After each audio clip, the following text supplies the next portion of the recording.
నమస్కారం బ్రహ్మానందరెడ్డి గారు. నమస్కారం సార్. సార్ మీరు అంటే కార్యకర్తలను ఉత్సాహపరచడానికా లేదా వాళ్ళకి సమాధానం చెప్పుకోవడానికా కొన్ని వ్యాఖ్యలు బెయిల్ లేని జైల్స్లో కొంతమంది కొన్ని రోజుల్లో కొంతమంది అరెస్ట్ కాబోతున్నారని స్టేట్మెంట్లు ఇస్తున్నారు. అంటే ఇది ఏ రకమైనటువంటి స్టేట్మెంట్స్ అనుకోవచ్చు? అంటే అధికారం రాకముందు ఒక రక అధికారం వచ్చాక బ్రహ్మానందరెడ్డి గారు మారిపోయారా? నేను ఎక్కడ మారలేదండి. వాస్తవంగా నేను చాలా తగ్గాను అధికారం వచ్చిన తర్వాత. ఎందుకంటే బాధ్యత లేనప్పుడు మనం మాట్లాడటానికి, బాధ్యత ఉన్నప్పుడు మాట్లాడటానికి ఎప్పుడూ ఒక ఇది ఉంటుంది.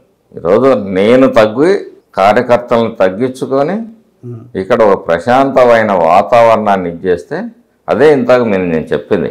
మీరు తప్పులు చేస్తే ఆ తప్పులకి మాత్రం చర్యలు ఉంటే అది రెడ్ బుక్, రాజ్యాంగం, కక్ష సాధింప చట్టం అనేది ఒకటి ఉంది.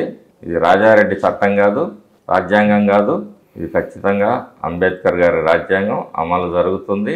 దోషుల మీద చర్యలు ఖచ్చితంగా. విదేశాల నుంచి కూడా వచ్చి ఇక్కడ ఓటు వేసిన పరిస్థితులు చాలా చూసాం. చాలా సమస్యాత్మక ప్రాంతాల్లో కూడా కష్టపడి నిలిచారు. కార్యకర్తలకి ఎట్లాంటి న్యాయం చేస్తారు? మీ దగ్గర నుంచి సుపరిపాలనతో పాటు మంచి ప్రభుత్వాన్ని మీరే చెప్తున్నారు. సుపరిపాలనతో పాటు అభివృద్ధి కోరుకున్న కార్యకర్తలు కానీ ప్రజలకి ఈ సందర్భంగా మీరు చెప్పాలనుకునేది కార్యకర్తలకి, ప్రజలు? ఈ రాష్ట్రం ఆర్థిక పరిస్థితులు, వాస్తవ పరిస్థితులను కూడా విఘ్నతతో ఆలోచించాలి. ఇందాక చెప్పాను, అద్భుత దీపాలు ఉండవు. చంద్రబాబు నాయుడు గారి శ్రమ, త్యాగం మాత్రమే ఈ రాష్ట్రంలో కార్యకర్తలకు కానీ ప్రజలకు కానీ, అలాగే పవన్ కళ్యాణ్ గారు కూడా పూర్తి స్థాయిలో వారు ఎవరు ఎన్ని మాట్లాడినా వారు కూడా మనస్ఫూర్తిగా ఈ రాష్ట్ర అభివృద్ధి కోసం బాబు గారితో భుజం కలిపి నడుస్తూ ఉన్నారు. వాళ్ళ శ్రమ త్యాగంతో ఈ రాష్ట్రంలో కార్యకర్తలకైనా ప్రజలకైనా న్యాయం జరుగుతుంది. కాకపోతే ఎక్స్పెక్టేషన్స్ అన్నీ ఒకే రోజు అద్భుతాలు జరగాలని ప్రతి ఒక్కళ్ళు ఆశిస్తారు.